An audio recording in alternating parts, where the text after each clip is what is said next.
एक और बड़ी खबर, यूक्रेनी फाइटर जेट पर रूस का हुआ है बड़ा हमला। रूस ने ड्रोन से याक 52 को बनाया है टारगेट। जो तस्वीरें सामने आई हैं वो तस्वीरें भी हम आपको दिखाते हैं। ये देखिए आप, यूक्रेनी फाइटर जेट पर रूस ने यह हमला किया है। रूस ने ड्रोन से याक 52 को कैसे टारगेट बनाया देख पा रहे हैं आप।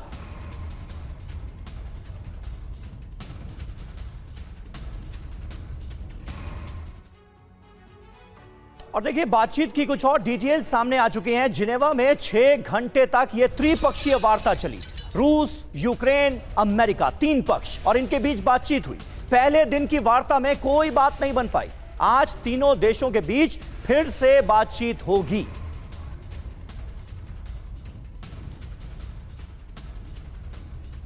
तो पहले दिन की वार्ता फेल साबित हुई है। सिर्फ युद्ध विकल्प है क्या? अब आपको यह बता रहे हैं कि पहले दिन की वार्ता फेल हुई तो क्या सिर्फ युद्ध विकल्प बचा?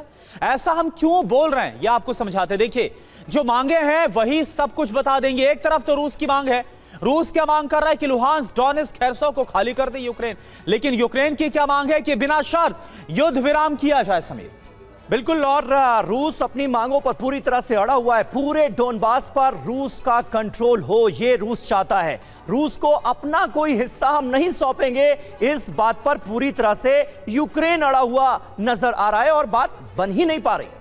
अब आप क्रीमिया की देखिए। क्रीमिया को अंतर्राष्ट्रीय मान्यता मिलनी चाहिए। 2014 में यहां पर एक रेफरेंडम का दावा करके रूस ने अपना कब्जा किया। तो यूक्रेन की मांग यह है कि भविष्य में यूक्रेन पर कोई भी हमला ना करे रूस। इस बात की उन्हें पूरी तरह से सिक्योरिटी गारंटी भी चाहिए। जी हां, नाटो में यूक्रेनी सदस्यता पर प्रतिबंध, क्योंकि पूरी जंग की बुनियाद ही यही मुद्दा था, नाटो सदस्यता यूक्रेन को ना मिल जाए। यूक्रेन ये मांग कर रहा है कि नाटो सदस्यता पर रूसी हस्तक्षेप नहीं किया जाए। अब ये भला कैसे मुमकिन? बिल्कुल, और देखिए मनीष, ये तो सवाल वही है कि हालात तो वहीं पर आकर खड़े हो गए ना जिस हालात में युद्ध की शुरुआत हुई थी 2022 में। ज़ेलेंस्की की यही जिद थी कि नाटो में शामिल किया जाए और उससे आग बबूला थे पुतिन। और एक तो यही शर्त फिर से रखी गई और एक बहुत बड़ा इलाका, अगर शर्तें मान ली जाती है तो एक बहुत बड़ा इलाका, करीब 30% इलाका यूक्रेन अपना खोता हुआ नजर आएगा। देखिए, ये बात तो है कि इसी वजह से हम लोग कह रहे हैं कि ये युद्ध नहीं रुकने वाली है। क्योंकि दोनों पक्ष पहले दिन से जो बात कह रहे थे आज भी वही बात कह रहे हैं। बस ये है कि बीते 4 साल के दरमियान रूस के पास कमोबेश उतने से ही इलाके हैं जो उन्होंने युद्ध के शुरुआत के 2-3 महीने में हासिल कर लिए थे। उसके बाद से बहुत धीरे धीरे करके कुछ और एरिया उन्होंने कवर किया है। क्रेमलिन की दलील है कि उनको और ज़्यादा ज़मीन नहीं चाहिए, उनका जो मुद्दा है उसको एड्रेस किया जाना चाहिए। वहीं दूसरी तरफ यूक्रेनियन और यूरोपियन ये सोचते हैं कि रूसी सेना अगर ताकतवर होती तो वो अब तक कीव पर कब्जा कर लेती। लेकिन इन सब के बीच में बात इतनी सी है कि क्रेमलिन किसी भी कीमत पर अपने सिक्योरिटी कंसर्न से कॉम्प्रोमाइज नहीं करेगा। वहीं दूसरी तरफ यूरोप और अमेरिका की जब तक मदद आ रही है, यूक्रेन भी हथियार नहीं डालेगा। तो जो कहते हैं, पुतिन कहते हैं कि टिल द लास्ट यूक्रेनियन, यानी यूक्रेन का एक भी व्यक्ति जब तक है तब तक ये जंग चलती रहेगी। ठीक है, और देखिए, जिस बात का आप भी जिक्र कर रहे हैं, वार्ता के बीच ज़ेलेंस्की का कड़ा रुख भी सामने आया। डोनबास के बदले में कोई समझौता नहीं होगा, ये ज़ेलेंस्की ने साफ कर दिया है। यूक्रेन की जनता डोनबास किसी भी हाल में नहीं छोड़ेगी। सिर्फ यूक्रेन पर दबाव ना डालें ट्रंप। वार्ता के बीच रूस हमला कर रहा है, इस बात का भी जिक्र ज़ेलेंस्की ने किया है। सुनिए। तो रूस का यूक्रेन में कहां पर कितना कब्जा है ये आप जाने। लुहांस्क में पूरा कब्जा हो गया, यानी 100%।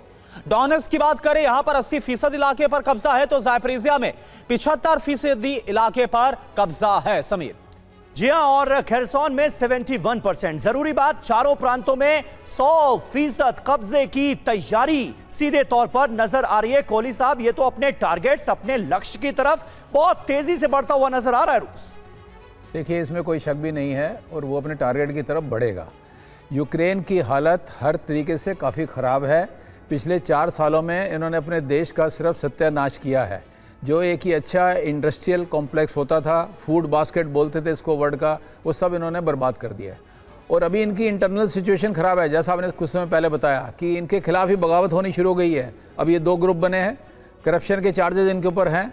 इनके ओलिगार्च जो इनके संबंधी हैं वो सब अपना पैसा बाहर ट्रांसफ़र कर चुके हैं। और अचानक ही देखना कुछ समय बाद इतना रेजिस्टेंस हो जाएगा कि ये जेलेंस्की भी जाके इजराइल में बैठ जाएंगे या यूएसए में जाकर के बैठ जाएंगे, क्योंकि इनको फेस सेविंग का भी नहीं मिलेगा। ये जो जिद कर रहे हैं अभी भी, जो इन्होंने 2022 में जिद की थी, वो इनको ग्राउंड रियलिटी से अपनी आंखें बंद कर रहे हैं। और सफ़र कौन कर रहा है? जो एक कॉमन आदमी है, जो पूरा देश सफ़र कर रहा है, उसको ठीक करने में पता नहीं कितने साल लग जाएंगे, फिर भी हो पाएगा या नहीं हो पाएगा। तो लोग इनके खिलाफ जरूर बगावत करेंगे जैसे हो रहा है। इवन आर्मी के अंदर भी उनका मोराल, जब उनके पास उनका कैजुअलिटी इवैक्यूएशन नहीं हो रहा कि जो मर गया या चोट लगी उसको उठा के ले जाने का साधन नहीं है इनके पास में, लॉजिस्टिक नहीं है, तो वो सेना कब तक लड़ेगी? तो अपने आप ग्राउंड रियलिटी से इनको कंपेल करेंगी, जैसा मैं कुछ समय पहले ही बोल रहा था। इनको टेबल पे आना पड़ेगा और इसको मानना पड़ेगा, तभी बात रुकेगा। बिल्कुल यार नितिन कोहली सर, सवाल यह है कि क्या इन 4 सालों में जो यूक्रेन का शीर्ष नेतृत्व है उसने कुछ ऐसा कर दिया है क्या गड़बड़ झाला कि डर इस बात का है कि अगर युद्ध खत्म हुआ तो उनका बचना नामुमकिन है?